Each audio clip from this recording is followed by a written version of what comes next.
actually is our Dean Boji is traveling in Switzerland with our founding dean for business trip. So today I will host the lecture. So we are very honored to have the guest speaker, Liu Chunkai, Kevin Liu, to be our guest speaker for today's lecture.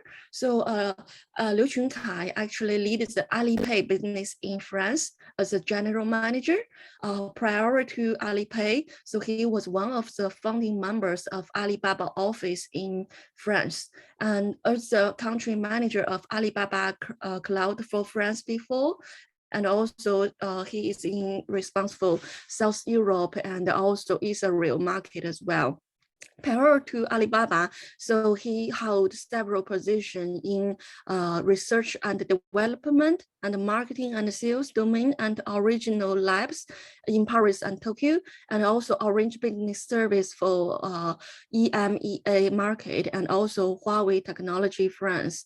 So Kevin has more than 15 years of experience in innovation, management, and marketing, and as well as sales in ICT industry. So we are very honored to have him to give the lecture about the topic for digital transformation, social media marketing in China.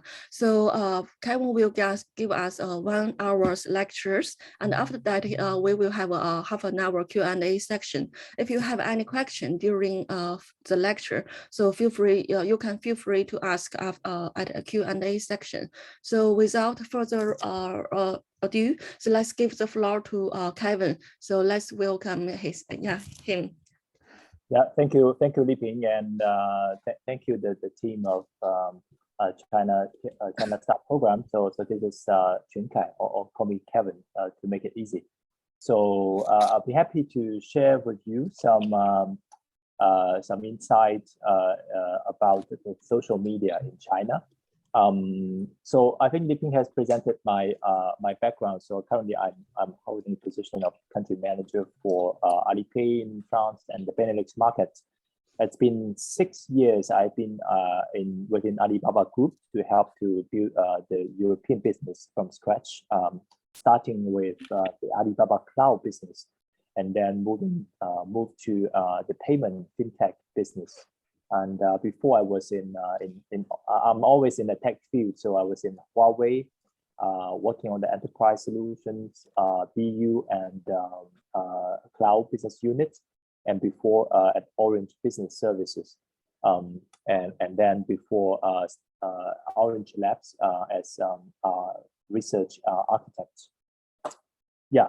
So before I kickstart the sharing on the social media, I would like to make a quick post. I wanted to know who among our students, colleagues, have been to China already, that have been using, know already how to use the social media, just to have an idea. You can turn on your microphone or raise your hand if you have been to China. I have. 1, 2. Yeah, I've spent time in Hangzhou and Beijing and Shanghai, so yeah. Okay, yeah, and Chile, and suppose. Yeah, I lived there for. Yeah. Yes, yeah, Chinese origin. I lived there for a few years, working.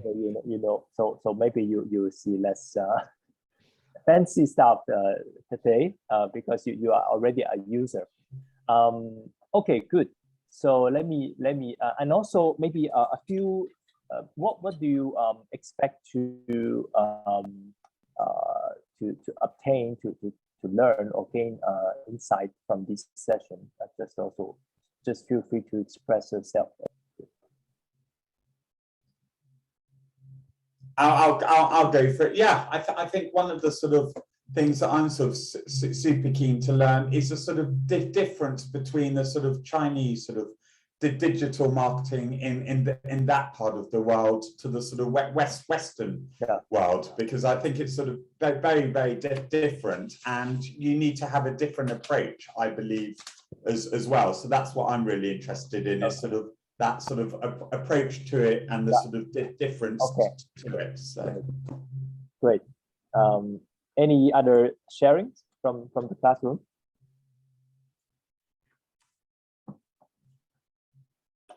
and I think second of all, what works and what doesn't work as well. So very keen to sort of hear your opinions and sort of thoughts and experience of that, and a little bit about the sort of commercialization of social media as well, because I know in China they do a lot of selling through digital and sort of social media, whereas in the UK it seems to be a lot less orientated around that at the moment. Yeah, interesting to know, and just feel free also to share your thoughts of the practices in Europe. Just we can also compare the difference, but there of course there are also commonalities. So it's not that different. Yeah, I can share also something if you're interested. I run a PropTech company which is facing a worldwide disruption, and there are some differences in several markets. Whereas Europe and let's say United States are quite comparable when it goes to deals, transactions, and all the payments. China seems to be a bit different, and that's why it's very interesting for us, and also quite challenging. So this part of getting knowledge about the market, about the whole ecosystem, and how it develops since 200 years, for let's say. Because the whole world is, the whole Western world, we could say, is being run by several huge companies in commercial real estate. And they are, I mean, working the same in Poland, France, England, United States. Whereas in China, we know very little about it. And that's why we want to go there, learn, and probably, well, the best way would be to start also the solution we're implementing out there. And, just make a proof of concept. Yeah. So that's me. Thank you, Conrad and Sean for your sharing. Indeed, I think I share. Maybe Professor G has already mentioned this point of view, but I do also share that point of view, and I do share to my partners I also have run support other startup programs or training. I think that is it's interesting to think about going east while of course you are developing your business in the West. So before the practice was, I first test my product in the Western markets, Europe, US, etc. When it's a seed, I come to China, but then it's too late, because you will see a rich local ecosystem booming after that. So it'll be interesting to see that and to test also why not start from the scratch and see what's happening in the East, in China especially, and Asia Pacific as derivative markets, and start from the beginning to see so that you don't miss any opportunities. Yeah, so that's one point of view. So okay, so let me share my slide. Let me know if you see if you see the screen. Works great with me. Works great. Okay, good. So my topic today is to talk about digital transformation, especially social media marketing in China. Still, I think that topic is quite vast. I'm not able to cover all the aspects of social media marketing in China. Reason why is that I'll show it maybe throughout the presentation, is that it's changing so fast.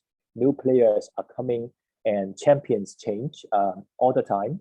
Maybe so I'm even not very sure that I can cover all the aspects. While maybe in Europe or US, you just have to hold on to the big one, right? You hold on to Facebook, to Instagram, and maybe professionally you hold on to Twitter or LinkedIn, and you get most of it. But in China, there are so many players. So it's but I try to give you some key ones and some key trends. Oh, sorry. Let me. I think there's an order of the slides that I need to. Okay. Yeah. Here. Do you see that?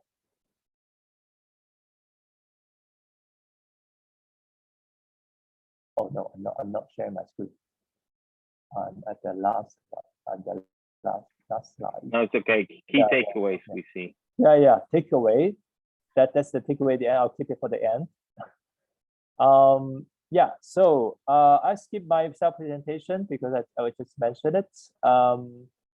But I would start with what I'm going to tell you, or what we are going to exchange. Feel free to ask me a question. Is by introducing the infrastructure, digital infrastructure, and the online trends in China, I would try to provide you a holistic view of the major players in this social media playground by explaining what the service are, who are the users, and what could be the marketing opportunities for brands to do business in China. And I'll finish also with sharing you a few trends that draw my interest actually also in my current working experience in the social media in China today, so that I can give you some inputs if you plan to develop the Chinese market now or in the near future. Yeah, so this is the main purpose and content that I would like to share to you. So my presentation will be divided into 3 parts. First is to give you an overview of the digital transformation in China, and then present the different social media and e-commerce platforms, and finish by some sharing of some trends that's happening in the social media and e-commerce in China. So first, about the digital transformation in China, I think I would start with first the market size, but this is no news for you, for everyone. So China, after since 40 years of its economic reform, it is becoming today the world's 2nd largest economy. Sometimes I see that some from other statistics we said first, but I would keep to this second, the 2nd largest. US being always the biggest one for the moment. But what it is what impressed me anyway is that the growth was quite steady and fast in the past 40 years. So I'm showing you this graph of the economic growth since 1978 to now. So this economic steady growth contribute to this really tremendous size of the Chinese market. I think that's the fundamentals of why international business are entering China, and to catch up also the continued growth still happening now. And this makes it that today we see emergence of a very big population of middle class in China. So yeah, so and of course, thanks to the economic growth, the poverty rate is tremendously increased, and so today is only 0.7% of poverty rate in China, and the middle class is a big one. We see more than 400 million middle class in China. So why do we look at middle class? Because it is from this segment of the society who have much more eager actually for a life of better quality, and so they are asking for more service, more quality, more specific experience. So this is very I think it's very important to keep in mind in terms of demographic and economic dimension in China. And what about so this also drives the development of the internet, so digital infrastructure in China. I'm showing you this graph which shows the data from 2019-2020, so it keeps growing. Comparing the market size of China and the US, first about the internet coverage. So in among the 1.4 billion population in China, we have today not more than 900 million internet users, compared to 300 million population in US, 3.3, 331, which the penetration of internet rate is extremely high in the US, 90%. Two key messages is that here is that as you can see, the size is very big. So even though at a not that high penetration rate of internet, the size of internet user is 900 million, so 3 times the population of US almost. And one thing is very interesting is that we see that the number of mobile internet user is almost the same also in China, while in the US is slightly lower. So we see that the mobile penetration in China is very high. Almost everyone who use internet use mobile. So the mobile only mindset, it's very strongly rooted in China. Maybe partially because of this kind of leapfrog in the technology. So many people start the internet with their smartphone. So they maybe they don't even have time to check their PC, but they check their mobile every day. And the other point I want to highlight is about the payment infrastructure. So the mobile payment is highly popular in China. So 53% among the population. So half of the population use mobile payment. And if we compare this figure, 765 million to the mobile user, it's almost I don't have the exact figure, maybe 80% of the mobile internet user use mobile payment. It's making it very easy to use by default option. While if we check the data in US, the mobile payment penetration is still at 21%, because credit card payment is very well present. Online payment is still there. Mobile payment is relatively low because of different backgrounds. So this is a very specific. These are very specific characteristics of the internet, the mobile, and the payment infrastructure in China that you may have to keep in mind when you do business in China. And it shapes the and in terms of the online e-commerce, I'm showing you this study from iResearch and McKinsey, if we see look at the size of the online retail market, the Chinese online retail market is the sum of the next 10 markets combined. Not only the size, but also the growth. It is almost one of the fast growing, at least 2 digits at 24%. And so consider the size and the growth, it's very, very interesting to do online retail. So this gives us an idea of doing, if you are in the retail business in China, the online is a must-have. Actually, only having a nice store or a strong distributor network, that's good. But if you want to do better, online is a must-have. Yeah. So that's the market. That's macro. And what about the user? So today we are extreme. I just talked about the middle class, but there's another segment of the user which is very, very important to us, is the millennials. Today we have more than 400 million millennials in China. We call millennials is those who were born after 90s, 2000 or 80s, if we can say, about late in the 80s. And they are today are a key or strong components of the Chinese consumers. They are born digital. So they are very technology sophisticated generation, and they like they have their own tastes, and they look for better lifestyle and more personalized service.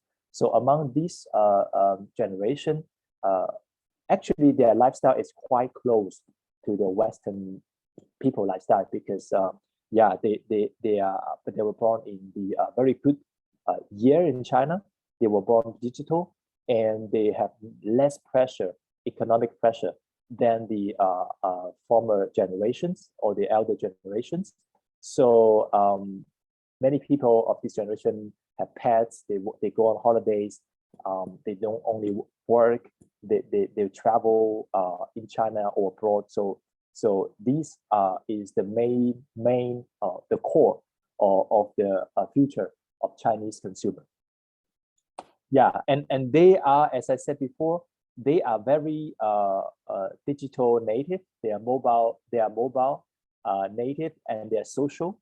If you have chance to travel in China, sometimes you will run into this kind of area in the street where they have the specialized lane for the user who use telephone, because people are using their phone all the time, checking on their social media or shopping on the e-commerce platform, so or watching videos. So yeah, that's very a very outstanding characteristic of the Chinese consumers. Yeah, so after introducing you these fundamentals, the macro economic and infrastructure in China, I'd like to introduce you the major players in the social media or e-commerce domain. First, I think Sean mentioned that, it's quite right, is that the tech ecosystem in China is very specific. If we cannot say, let's say different, it's different and it's very specific, because I'm showing you this graph, which I find very interesting, is to show you the mapping of the major players in US or Europe in each field, and you will find almost one or two local players and big players in the same field. In the search field, people use Google. In Europe, in the US, in China, people use Baidu, the number one search engine in China. E-commerce, Amazon, and in China you have Taobao, Tmall, JD, Pinduoduo, etc. And payment in China, there are two specific, so two leaders in the payment: Alipay and WeChat Pay or Weixin Pay. Video conference, you have Youku, iQIYI, Bilibili. Messaging, WeChat. Video platform, you have Douyin, so the Chinese version of TikTok, and Kuaishou. So without naming all of them one by one, I just want to show you that it is very specific. So meaning that when you do business in China, your existing strategy with the mainstream Western social media platforms will not work. You need to work with the local social media ecosystem to build your awareness and to boost your sales. And a typical Chinese user is very it's very socially connected and stick to his smartphone almost all the time. I'm showing you this very typical, but well, it's kind of exaggerated, but to some extent it's quite true. So when the person wakes up, the first thing he or she does is to check his or her social accounts, check the message on WeChat, check the news on Toutiao or Weibo, and then use the apps to buy breakfast, listen to music, chat with friends and colleagues with the social media tools, and then order foods with the food delivery applications, watch videos, and when they go to concert or some cultural event, they also have specific applications to buy tickets and share their comments of those movies or films or books, and yeah, everything is happening. So as you see, if we take WeChat as an example, the application is opened several times a day. I would say, yeah, many times a day. I would say 10 to 20 times a day even. You keep checking actually your WeChat as you check your email when you're at work. Yeah, something like that. So I'm going to show you one by one a few of these most important social platforms, so that you have a better understanding of what they do. First, of course, the WeChat is the social media communication platform in China. The international version is WeChat, and the Chinese version is called Weixin. So it is today the most widely used communication and social platform in China. And it is not just a tool like WhatsApp, it's a super app. We call it super app because you find almost everything inside. You do messaging, you look for entertainment, and companies do marketing inside WeChat. You have mini programs, you do payment with WeChat. So you can live with WeChat in your daily life. So it is, if I try to find an equivalent, it is probably equivalent to the sum of WhatsApp, Instagram, Facebook, PayPal, and more, something more. And every month, it is the monthly active user exceed 1.2 billion. So literally all the population who have a mobile phone. So everyone who has a mobile phone has a WeChat account, almost. It's almost the case.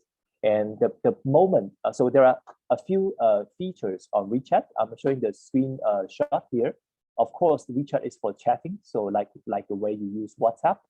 But it is also to keep connected with the favorite brands or media of the user, so they can check the official account of the brands or the media or other platforms. And the WeChat also developed a series of discovery features in which they continuously add new features into the WeChat super app environment, which I will illustrate some of them later. So this super app every day, there are, to give you some figures, 120 million user posts every day in their moments, sharing their moments, what they are eating, maybe events, etc. And 360 million users read the articles published by the official accounts, and 500 million, so almost half of the population of the user use mini program, which I also introduce later. Yeah, so the people who use WeChat, as I said, is almost everyone. So they use it for staying in contact with the friends. The B2B professionals do use WeChat to stay connected with their prospects, with their customers. And they come to WeChat for entertainment contents, playing games, watching videos, reading news, and to do shopping and other lifestyle usages. So it reflects also the same breakdown as the female male split in China. And most people, so actually we see most people use in the tier 2 city use WeChat because the population in this city is higher. And one thing I would like to highlight also is that even for older generation, here we don't see the exact split after the more than 41 years old. They also use WeChat, and even the old people, after they get retired, they are quite active actually on WeChat with their friends. Yeah, and it looks like this, a WeChat application. If you have chance, you can download a WeChat application. So you're in the main page, you see the chat group or the list of the personal contacts, and you also have a directory of the contacts and the discovery button where you can check the moments of your friends. You can click on this small button on the upper right, the plus button, to scan QR code, so you can scan and then do a lot of payment actions with WeChat. And the moment is like the walls and the Facebook, and where you can publish your news or share photos or check out the photos or videos or sharings of all your friends or other official accounts. Sometimes you see also advertisement inside these feeds, moment feeds.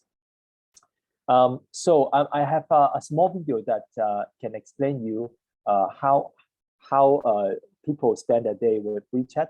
So in order to give you a more concrete idea, so let me show you this video. Let me know if you can hear the sound.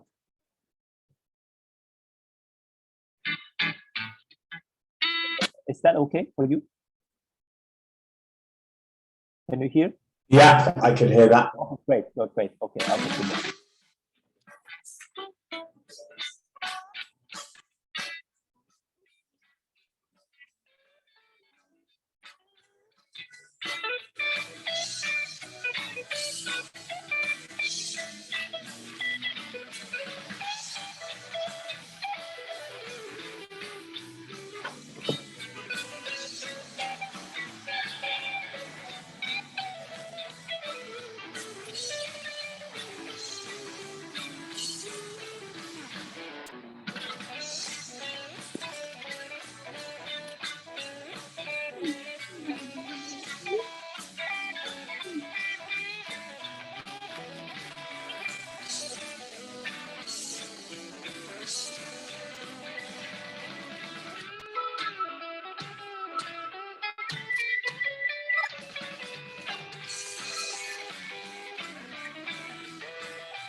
Yeah, so hope that gives you an idea of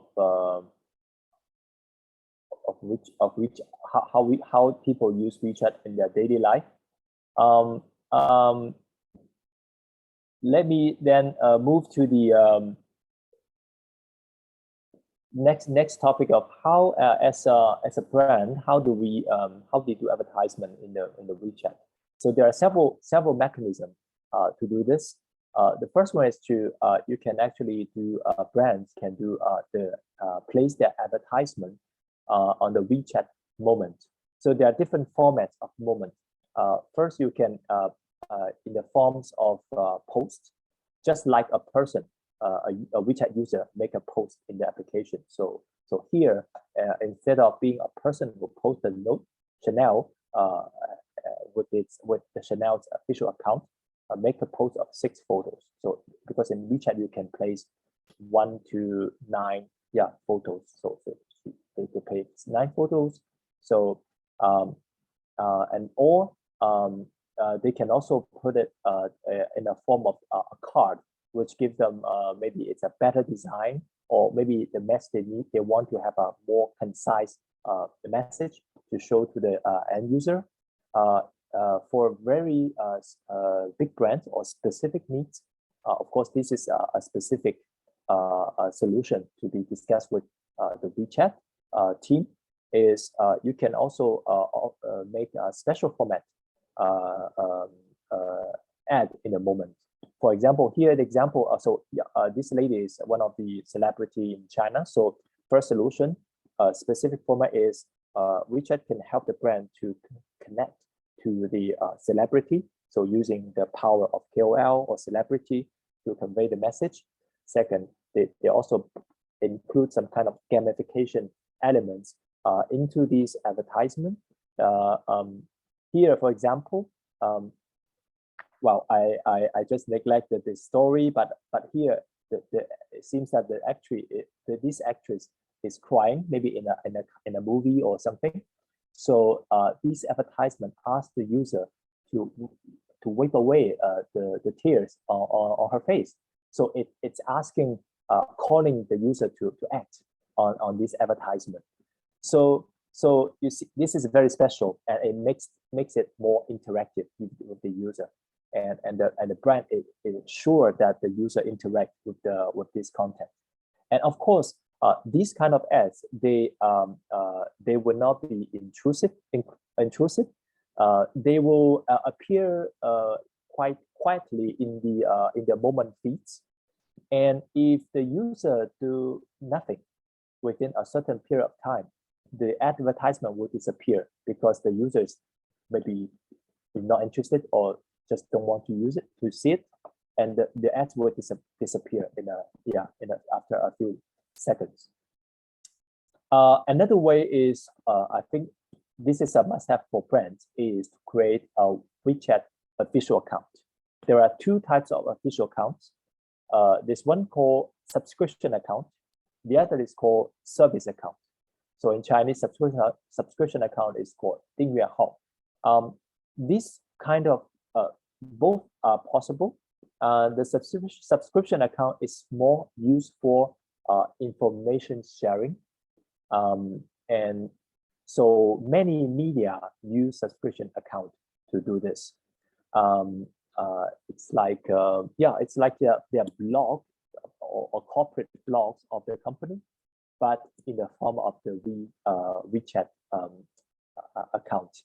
So they can have a higher quota of articles that the brand wants to share to their fans every day, so up to 8 articles, and then in their account.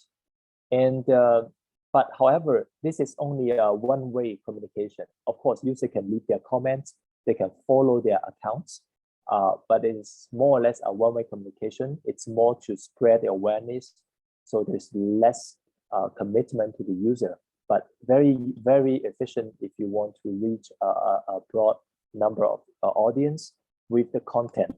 Yeah.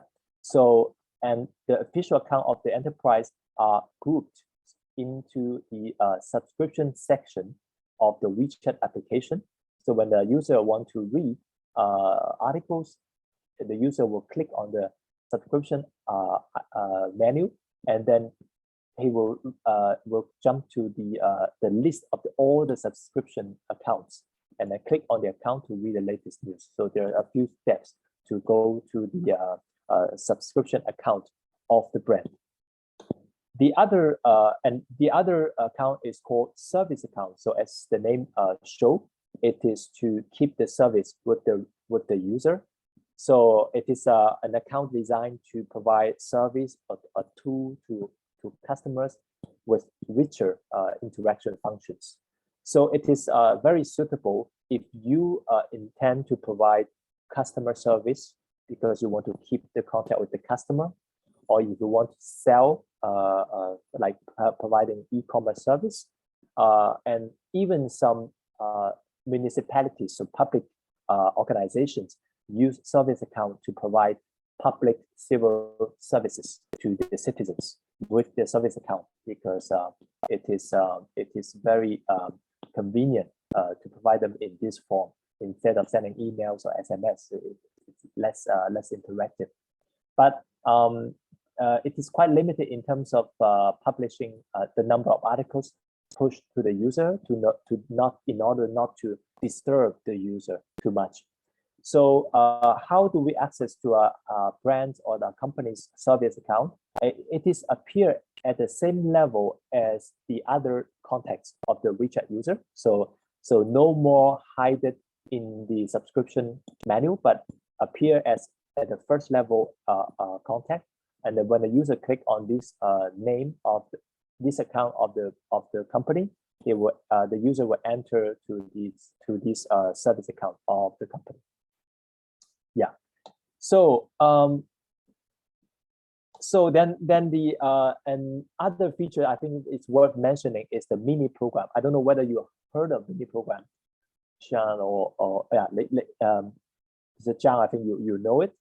The mini program is I'll show you with a video to explain the multitude of usage with that. It is kind of an app inside an app. To make it simple, many brands actually develop their Apple application, Android application, which is very interesting to keep the engagement with their users. The only challenge is that when a user has more than 20 apps in their mobile phone, they're becoming quite complex to manage all of that. So with mini program, actually everything is inside the super app WeChat or Alipay, but it's not the topic today. And so it's a very light way to demonstrate a similar experience to the mobile apps to the user with almost similar experience. But even the brand can leverage on the infrastructure of WeChat to provide other services. So it's a mini program, but it's a magnitude of possibilities. And here I would like to share you a video about which explain the various use case of how users use mini program today.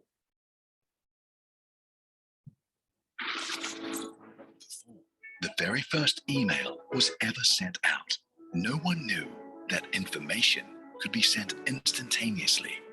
Before the World Wide Web was invented, no one knew that the whole world would be available through a computer screen. As the world evolves, the tools that people use to connect with the world will also keep changing. Maybe the future can bring even more possibilities. Just imagine when the tools we use are better integrated with our needs.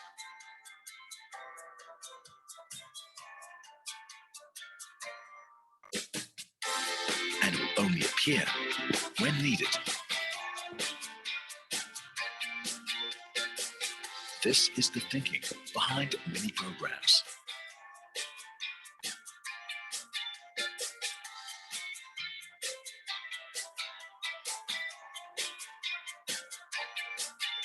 It's a way of simplifying by reducing tools to their essentials and make them lighter and more direct in serving their purpose.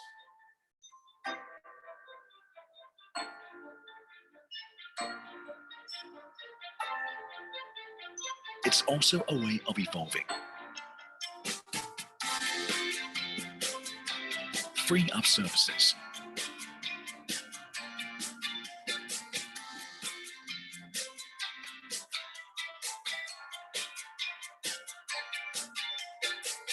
to satisfy the user's needs instantly. With this change, it will inspire us to imagine even more, to view time and space with new dimensions,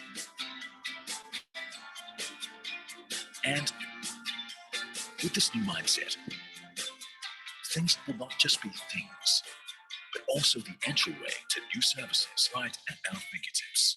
Connect everything, and life's possibilities are limitless. The future has just begun.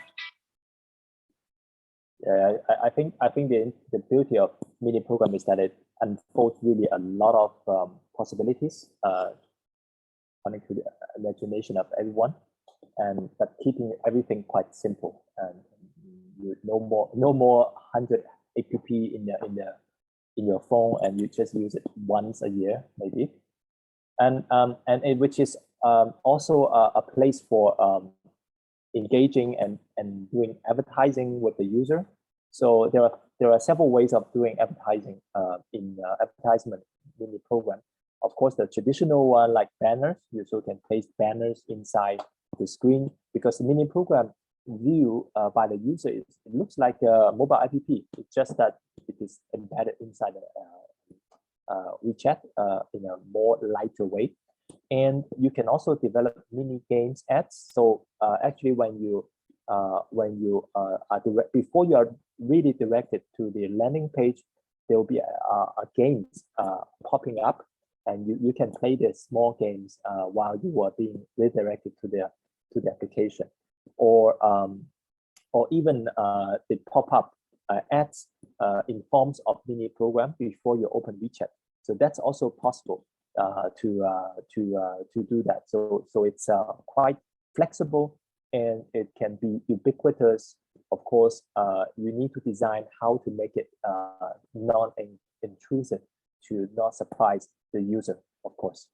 Yeah, and one last thing about WeChat feature is something new. It's called WeChat Channel. This WeChat actually launched this because they see the booming of live video, short video sharing, especially from TikTok and Douyin and Kuaishou, the Chinese one. And so they launched this feature as a kind of counter attack against Douyin and Kuaishou, but it is growing quite fast. So you can find this feature in the discovery chain. So we know the moments. So in the channel, you can actually check the video account of the brand. Here I'm showing the Cartier examples. With this channel, brands can share but individuals can also create personalized channel to share short video, live streaming, and share it to their friends, to groups, included into their official accounts. This helps to actually build the image of the brand and increase the engagement of their users. But it is more for content strategy. It's not for hard selling. Of course, you can do live streaming selling, but the video account, as it is for TikTok, it is used for brand awareness, and yeah, you need to really pay attention to the content curation and the strategy. Yeah, so that's it for WeChat. Another social media platform that not to miss is called Weibo, which is usually we call it the Chinese Twitter. Maybe it's more than just the Chinese Twitter, because sometimes I personally feel that it's becoming a kind of a portal for entertainment news. In the past, we read Yahoo or Sohu, Xingna for news on the PC. Now, actually, everybody, people use Weibo to check the latest trends in the sport and entertainment or in the society. It's becoming their portal to check everything that's happening in the society. So this platform is owned partially by Alibaba. It is a platform more suitable for content to go viral, boosted by brands or KOLs to build these online communities, and of course enable also a lot of online sales for those users. And today there are more than 520 million active users every month, and quite evenly spread over the different tiers of the city, and mainly concentrated in among the young people. So yeah, unlike the WeChat we have seen, the more than this older generation, about the generation above 40, 5% of them use Weibo, while we see much more higher figures for WeChat usage. And it looks like this in the mobile. So on the main page, we can see a lot of feeds, and also hot topics based on the keywords hashtag. So quite similar to Twitter. And when we enter to some of the topics and articles, we can also jump to the official brand profile, also official corporate account of some brands. I'm showing you this example of Chanel. Actually, the Weibo corporate account is it's a kind of corporate website, but not corporate. It's kind of the website of the brand in China, because in China people rarely go to the website of the brands. They go to the Weibo corporate account of the brands. You see the difference. While in Europe, we go to the website of the company. Yeah. And so what to publish a Weibo post is so it's like this. We start with the hashtag, similar way to Twitter. We are not really limited to 140 words like Twitter, so we can make it longer. And then of course the purpose is to grow your followers, so you can grow followers, and followers can interact among them.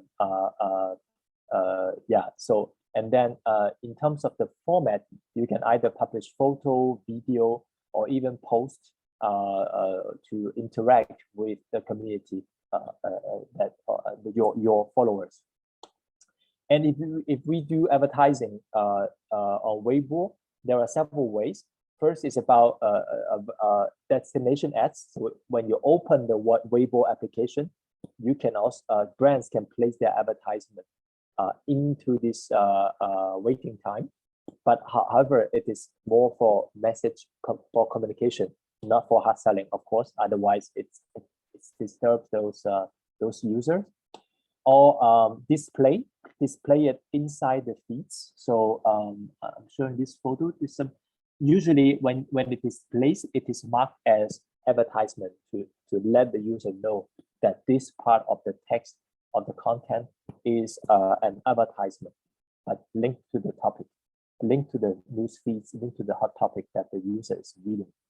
Or it can be appeared as one feed, just like the feeds of the other Weibo users. Of course, Weibo will also make it clear that this is a new ads feed. So here in the Chinese word, it's marked as an advertisement from Farfetch. So so users know that this is an advertisement. If they are interested, they can click on the ad to know more about the brand.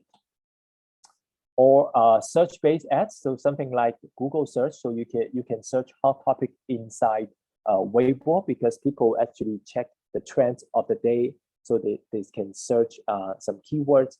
And when we search keywords, they can know they can also jump into some advertisement inside the Weibo.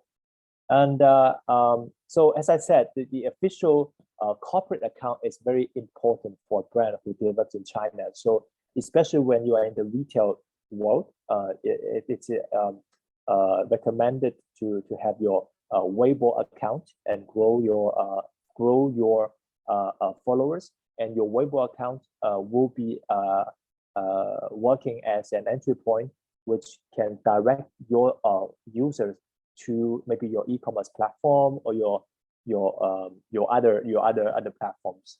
And the corporate account provides a series of professional, so B2B features for the brands to manage their account. So they can manage the fans, they can set events, they can check the data, they can also place advertisement inside their account or inside their Weibo applications, which is quite sophisticated advertising and social CRM tool.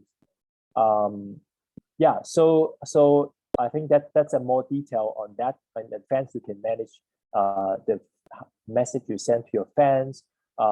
In the event center, you can actually launch a lot of small events like lucky draw or free trial, pre-order. These are the templates that WeChat has already set for the brands, so you can just fill in your content and share to them. And and the data analytics function helps the brand to get a better insight of the users' engagement with their corporate accounts. There are free versions. Of course, there are also more sophisticated data analysis based on around their corporate account. And of course, it is like a marketing tool like Google AdWords. Brands can also place advertising in the ad center, in which they can find quite a lot of services provided, advertising services, marketing services from Weibo. So Farfetch, I'm showing you these cases. They are quite good actually at doing digital marketing in China. So the Weibo is their corporate account, and as you see, so and they also work with some KOLs, some actually celebrity, to increase their engagement with the local users. But there are actually quite a lot of other brands doing this. Almost, I would say, almost most of the brands in the fashion, cosmetic, and luxury world, they have all their Weibo accounts. Yeah. Maybe the other top platform is TikTok. I imagine that you all know TikTok is being one of the most popular video sharing platform today in the world.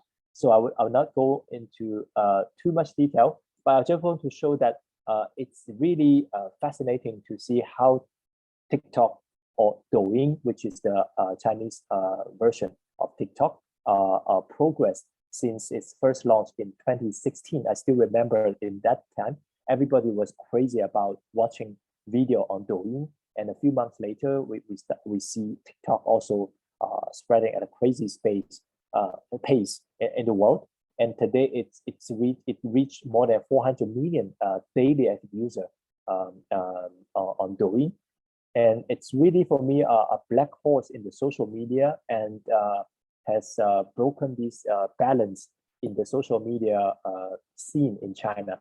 And now Douyin or TikTok, well, ByteDance as a company is one of the mega player in this domain. So very young people who use TikTok or Douyin.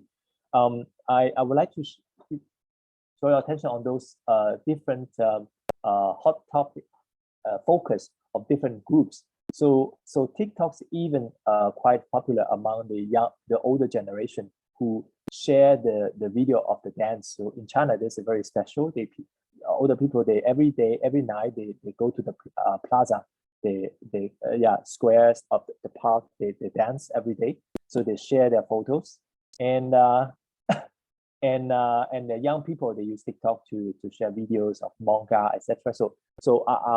Yeah, quite interesting that it is answering the needs of almost all the generations. So everybody watch TikTok, and not only in China but in worldwide, it is today the most downloaded application according to App Annie. So it's very interesting to see how the pace of growth of TikTok. And if you use TikTok, maybe I will not go into detail of the user experience, but it's one word I would say it's quite addicting actually, because it's short video. You just move your fingers, and you can swap between, you can continue to swap videos and non-stop. And when you realize actually you spend 30 minutes or maybe 1 hour sometime on TikTok, it's quite crazy actually. And that's why it's very interesting for so people spend actually really a lot of time on TikTok, on TikTok or Douyin. And so according to one statistic in 2020, the average spending in terms of time is 2 hours on Douyin compared to other social media. So you can see that it's quite magic and addictive platform. And that's why brands do marketing a lot on TikTok or Douyin, especially in partnership with the KOL who use Douyin or TikTok as a platform for the live streaming selling. It's on this photo actually you have the king of lipstick seller and Wei Ya, who is also the one of the top queen of live streaming selling. In a few years ago, Austin Lee, the guy on the left, he sold actually, that's what's crazy. He sold 15,000 lipsticks in just 5 minutes. So that's a very crazy phenomenon of live streaming selling on TikTok.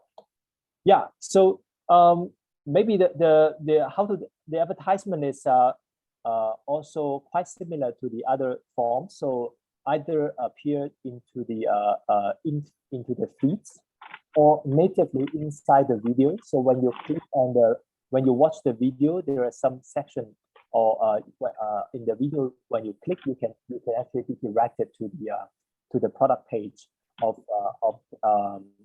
the brand to find the same product. And if you do search similar to Weibo, you can also run into some specific advertisement of the brand. And of course, you can also adapt if you have a very big budget, you can also adapt for a top view, a full screen display of the advertisement when user opens the TikTok applications. Yeah. So I just finished the top 3 champion of the social media platform. Another one which is very interesting for shopping is the Little Red Book, 小红书 in Chinese. Initially, it's similar to the Instagram in Europe or US. People in the beginning use Little Red Book to note down their lifestyle, share their photos, share their videos, and share their opinions of food and restaurants and travel.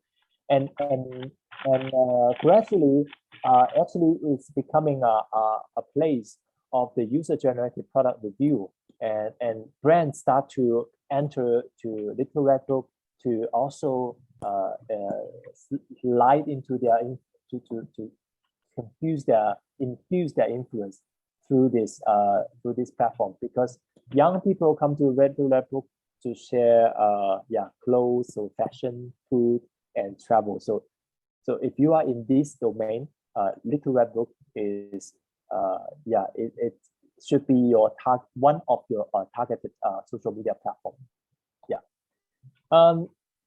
So young people, as I said, young people, especially young people, use this. More than 300 million monthly active user. Then you may see, wow, so every time it's a few 100 million active user.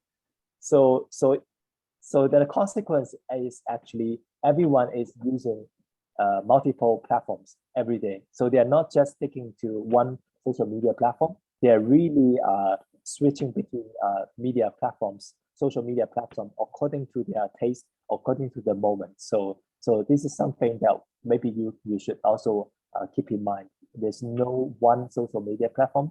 There are many social media platforms.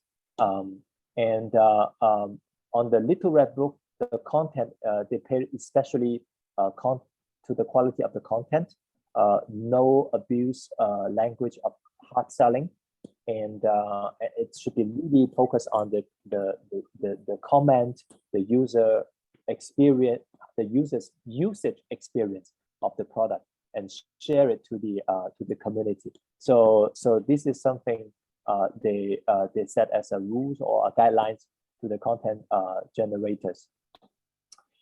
So that's shopping. And in terms of lifestyle services, there's another platform called Meituan Dianping.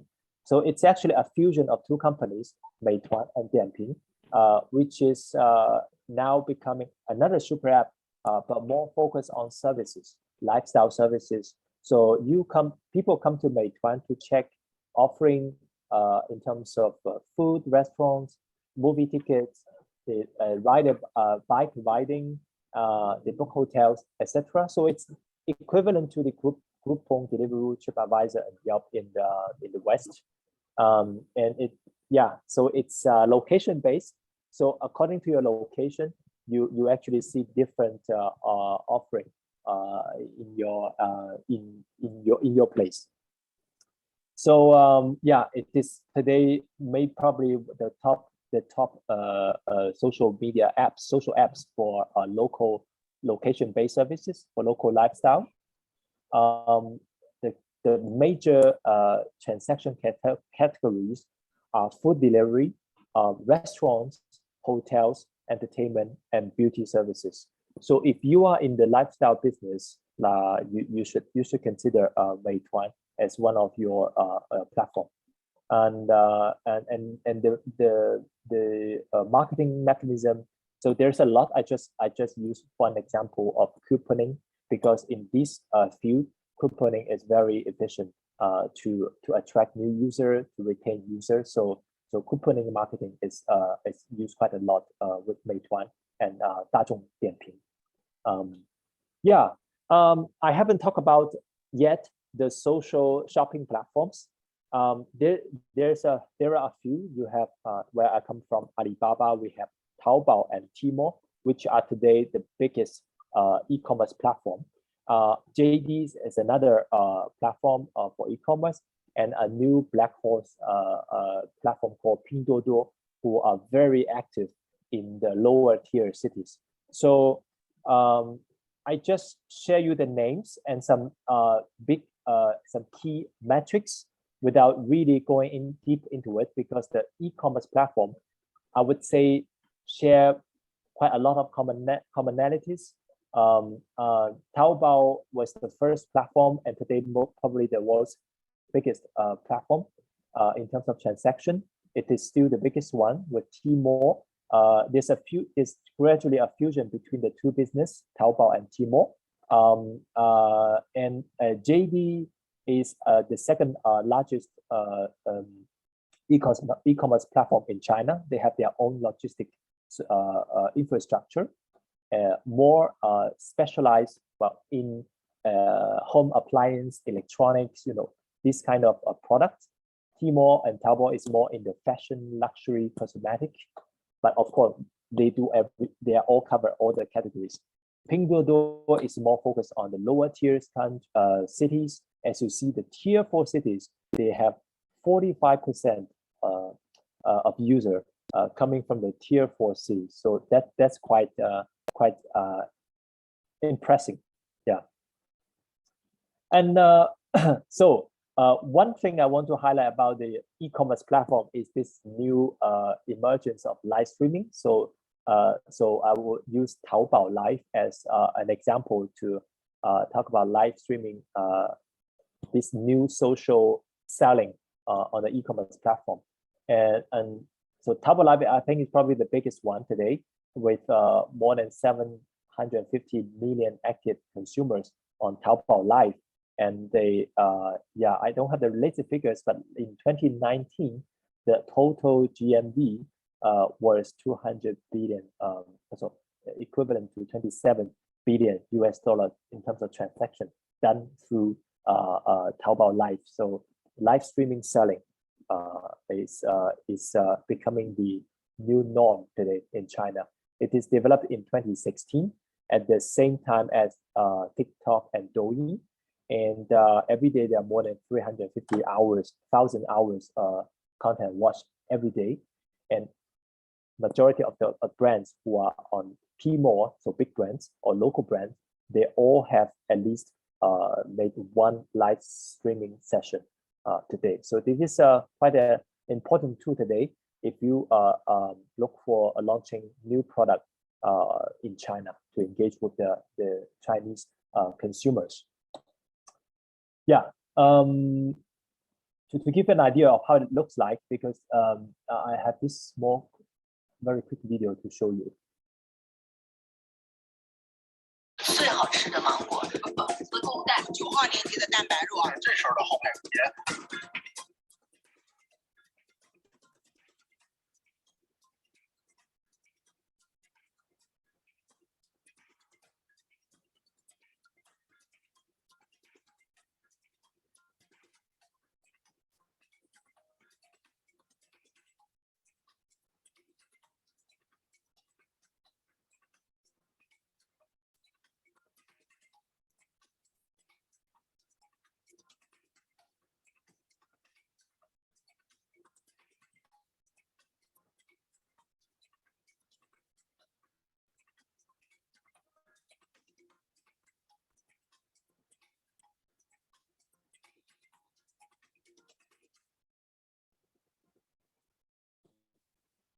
Actually, even the small villages in the very low tier, far away from in China, they can sell their local product through Taobao live streaming.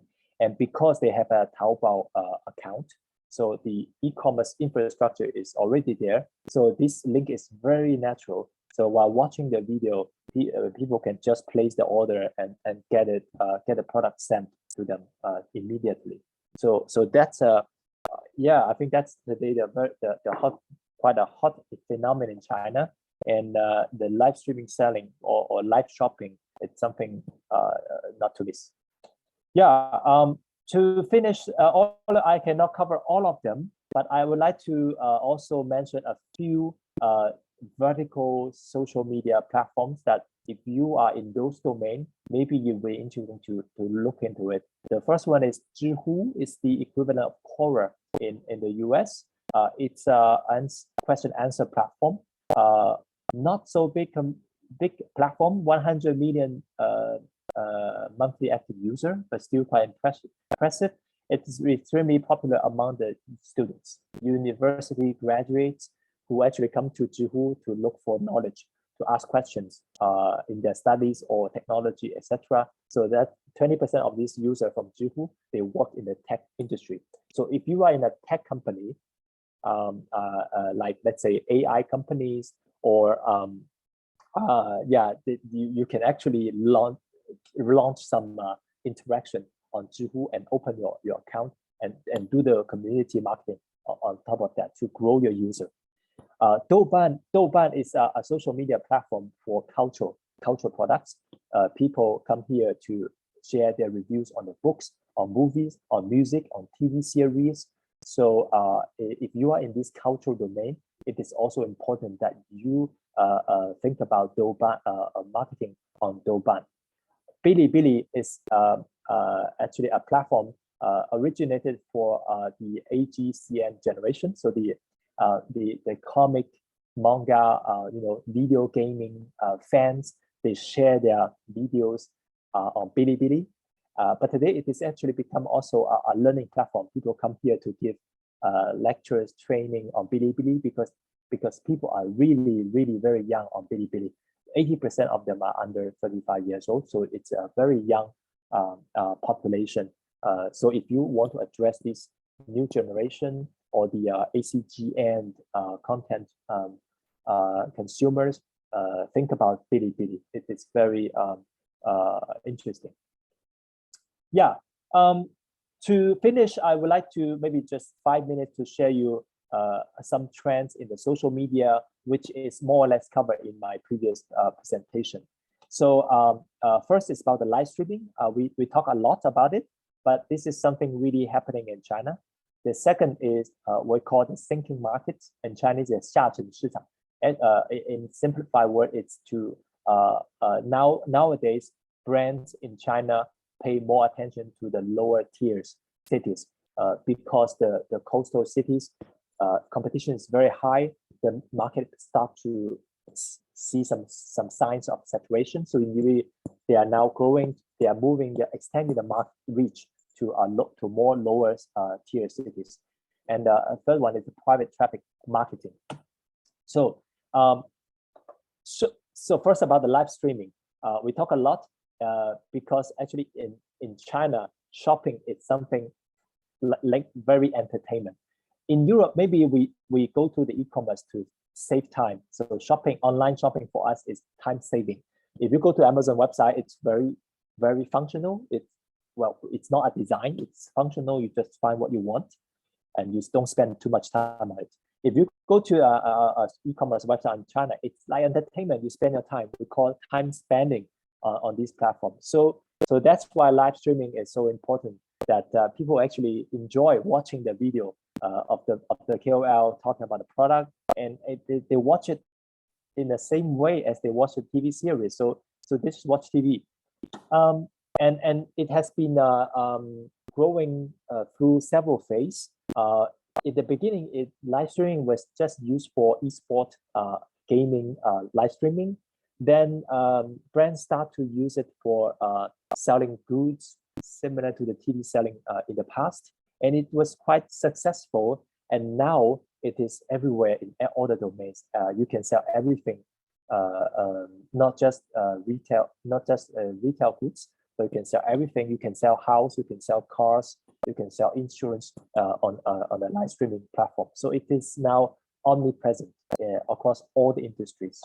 and the whole industry chain is built. So all around the KOL. So you need to identify who could be your KOLs to help you on the live streaming. Some brands I met prefer to use their own people, which I don't recommend. I would recommend you to work with some KOLs who know how to work, and then the content will be generated to multiple platforms, not just one platform. And you may have some MCN companies to organize the KOLs, and of course you need a sound infrastructure behind to make the supply chain work.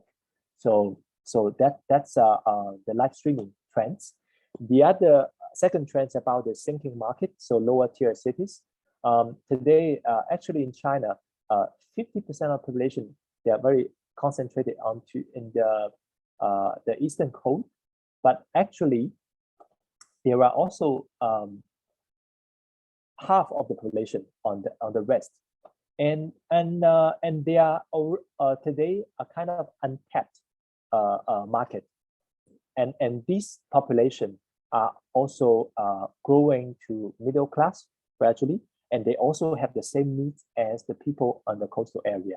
So this is a blue ocean for the brands, local and international brands in China, and they have their very specific needs. Actually, they are quite.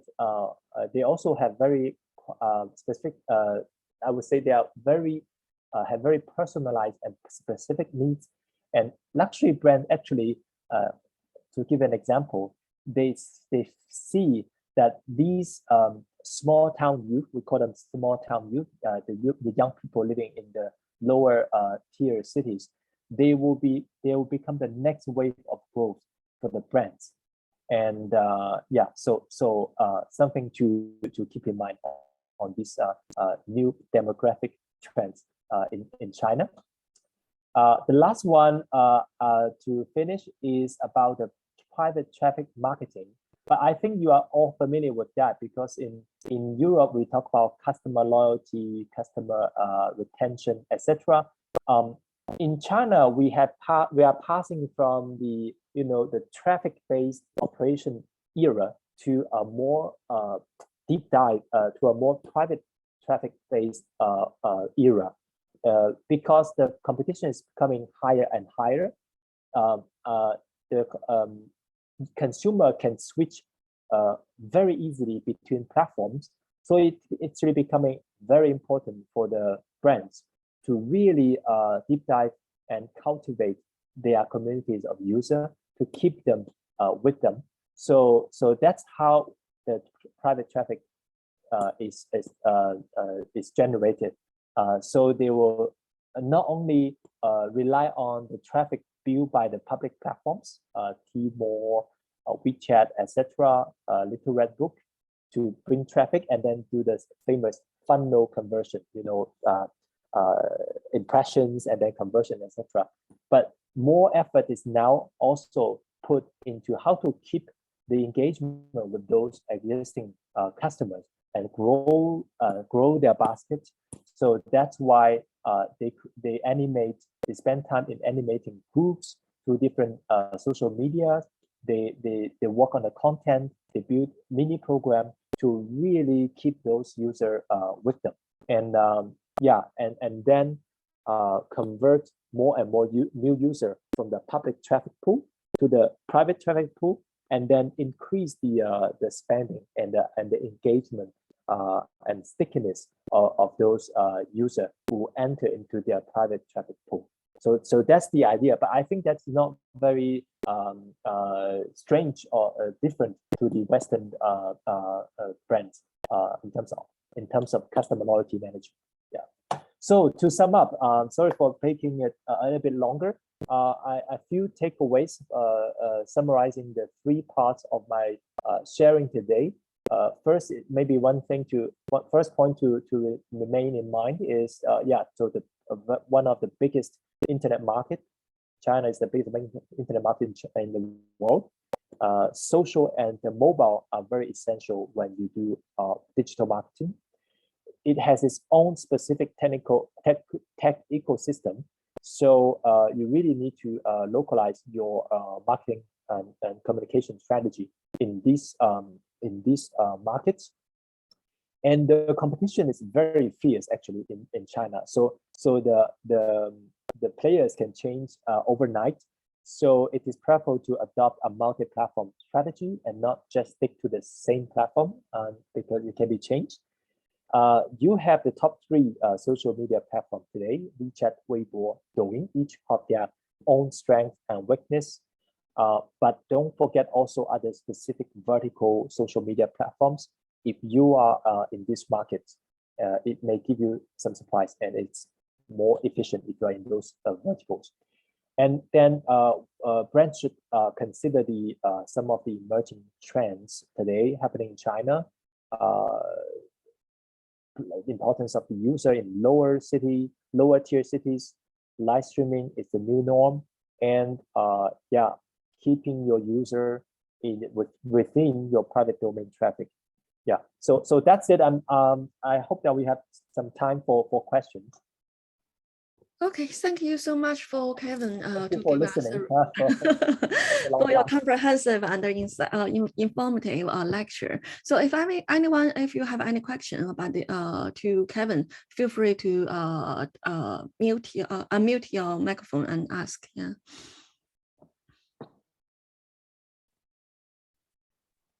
Hello, Kevin. Actually, I have some questions. Yes, please. Yeah. Let me do a self-introduction. We are a Swiss tech company. We build AI system to help build venture capital. And now we're planning to go into Chinese market, but how can we build WeChat official account? Because I am Chinese, so I know everything that you just talked about. But I feel like our company, it is so hard to do Douyin or Weibo. Yeah. Maybe we can try Zhihu, but I will know that more in detail. Yeah, I think so. You are in a VC venture, right? So you have a fund to. I mean, it's a US fund, so you want to invest in the startups in China. I understand. It's a VC fund. No, actually, we are a company and we build a platform, and the startup can just go into our platform and ask for investment, and also investors can also go to our platform to see if there are any good projects. But we use AI to analysis, not manually. So it's a kind of marketplace for investors and startups to. Yes, kind of. Yeah, we connect. That's making. Yeah. Well, just my personal thought is probably you need a WeChat official account in which you can start by editing some content on it to raise your awareness, and then Zhihu, not sure, but you could see Zhihu. But first, I would say your WeChat corporate account it's more interesting for you because you don't need to do a massive communication because they are not everyone are your user, and you just need to identify the right group of entrepreneurs and investors in China. So if you work on those content, I personally follow a few investment VC venture accounts. So because why I follow that, because they give me insights about the trends of the industry, for example, or some news about the evolution of some startups in my domain. So by following that, actually, I get to know better those platforms. So that could be something for you to have a subscription account, for example, to raise awareness. Yeah, 订阅号 or 公众号. Yeah, I got you what you mean, because when we do the market analysis, we found that our Chinese competitor, they also launched an article about the VC the trends. Yeah. And then you may need to work with those specialized social media on this topic too. Yeah. Well, that's more communication to get media exposure on those portal related to the VC investment. Okay. Okay. Mm. Okay, I got it. Thank you. You're welcome. Anyone? Can I be next? Yes. Hello. Hello. Hey, Conrad. Yeah. Kevin, first of all, thanks for the mind-blowing presentation. I really am fond of hearing you say about the penetration of the mobile users in China. This is really mind-blowing. So thanks for that. We need to bear that in mind when getting a product for Chinese market. And my question is, would you recommend using WeChat channel as to find potential tenants and landlords of commercial real estate in China? Do the B2B business is also going down there? Because we're focused only on office warehouses and retail spaces, and this differs when it comes to Europe and United States, where you search for those people. Facebook or Instagram isn't the best way, but LinkedIn is, and that's why I'm curious if searching for business tenants and landlords of commercial spaces via WeChat is a good way to go. What would you recommend? Let's first understand your business. So you are in the property business, right? So, well, basically, if you compare us, we're a booking.com for commercial spaces, so office, warehouse, and retail spaces, and we need to find tenants to get to reach to them, right? And the thing is WeChat the best channel to do that, or maybe you have some more, let's say, business focused channels than WeChat? Yeah.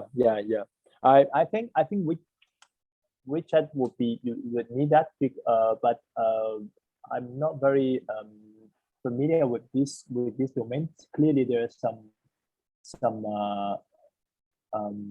special, but I don't see a strong B2B social media platform in China. There used to be some, but for some reason it's not working very well. People in China use LinkedIn too. LinkedIn works in China. And so that you can continue to, but actually the LinkedIn China and LinkedIn World is different. So you may not be able to publish any content you want. So yeah, I know, I'm aware of that. So you need to, I think LinkedIn, you can continue to do that. But LinkedIn is more for, let's say, international minded people. So if it's a very local one, maybe he will not at all, use LinkedIn at all. And yeah, this is our problem. And because sorry. Yeah, sorry, please go ahead. This is our problem because we're focusing on a prime market, big buildings, and the big portfolios of buildings that belong to the big landlord companies, and this is one way to go. But what we're trying to do is to disrupt the market and get small players, small tenants, small landlords, not with even small premises, and that's why reaching out to them is even harder. I believe in China, because as you mentioned, there's no B2B platform that is really working well. The same story is in Poland, in Germany, Europe, because people who use LinkedIn are basically leasing managers of the biggest buildings and tenants, biggest companies. And when it comes to small players such as Mr. Smith having 50 square meters, and to get him a tenant or possess that landlord, it's a tricky way to go, even in Europe. But what I'm hearing from you is probably the same story in China. But it means that there's a huge space for our company down there to do some good business.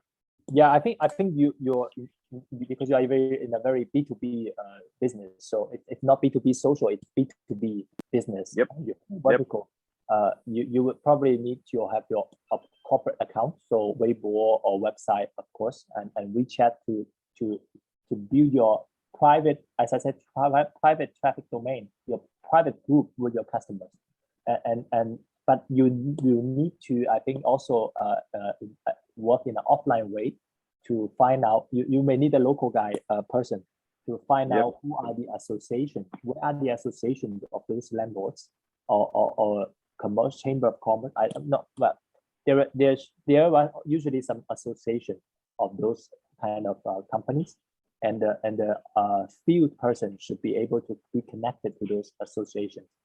To of course you select most attractive cities to start, right? You don't. Yeah. We call them our tenant team mentors, local communities approaching those mentors, such as that there was no e-commerce 30 years ago, and there were like some partners and dealerships.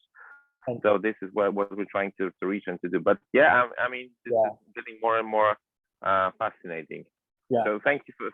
Then if I'll get a chance, I'll reach back to you afterwards.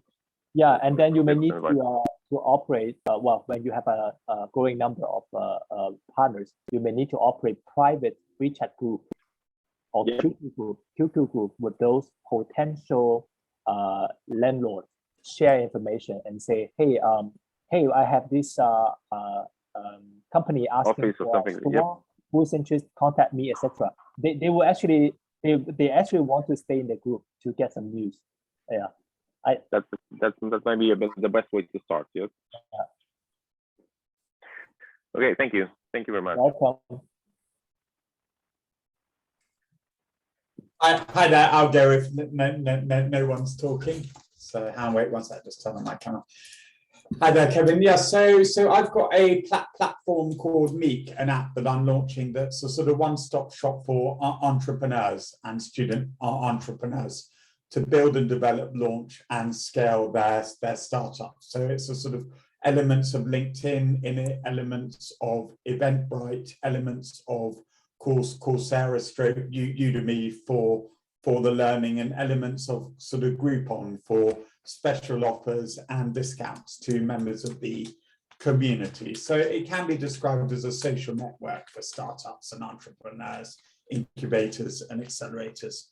As what I'll be quite interested to know is sort of around the sort of metrics for around the sort of advertising that one can potentially do within it, and when companies start to take you sort of seriously in looking to sort of advertise, and what sort of amounts that they're looking at depending on the user base or the views within it. So I'd love to hear a little bit more about that, because one of our monetization streams is first of all selling courses, educational courses, which are our own self-created courses and ones from providers that we've signed up as partners to us. Another revenues monetization stream we've got is taking commission from events that people promote and sell tickets for within the app and the platform. And then the third one, which is most sort of relevant, is one from brands and sort of marketers advertising their services on the Meek app and the platform, and people purchasing them on it. So for example, it could be HubSpot or a CRM system, or it could be an accountant, or all the different sort of providers of services and products to startups and entrepreneurs. So resell of those tools to entrepreneurs, right? Yeah. Okay. Are you thinking about the Chinese market now? Absolutely, 100%. Yeah, 100%. Okay. Because you talk us about courses. So the courses are for entrepreneurs. Yeah, that's right. Correct. Yeah. Okay. Yeah, it's kind of, I think it's quite vertical. I don't know whether there's a specialized, let's say, vertical social media on that, but I would say that yeah, maybe you may need to do some WeChat official account to explain to communicate who you are and use more content to make it interesting. And I see a lot of training, actually professional training on WeChat. Yeah. They usually start with the subscription account, give you very interesting insight content, and then 1 out of 10 articles you read an article and actually it's selling the training program. Yeah. And sometimes you can click and then you do the training on WeChat, because WeChat has the live, the videos, the channel function. So you can either provide a pre-recorded video or live live training. Yeah. But I think you do also need to work with yeah, I think local commission event. I don't know how to do event on that. If you do event, you may need to work with some event platform, to sell tickets. We're selling that we can sell the tickets within our app and within our platforms. Okay. Yeah, Okay. Then I think a mini program could be interesting for you to then further. So first you have your subscription account, official account to raise awareness, and then to do for the conversion part, it can be done through your mini program. Yeah. Yeah, you don't need to have to develop a specific application for that. And you may need to also work with some media partners like 36KR. I don't know if you know it. That's the TechCrunch China. Yeah. And you have other famous media in this domain. Brilliant, excellent. No, that's super good. So. You're welcome. Okay. So if there's no more questions, so that's the end of today. Thank you so much for Kevin. You give us this lecture, and so I hope all the and I believe all the students enjoy your lecture. It's really informative and comprehensive. So hopefully in the future we can collaborate with you for China Star as well. Okay, thank you for today, and hope you have a nice day. Yeah. Thank you, and nice talking to everyone. Okay, thank you. Bye bye. Bye bye. Bye. Bye bye. Yeah.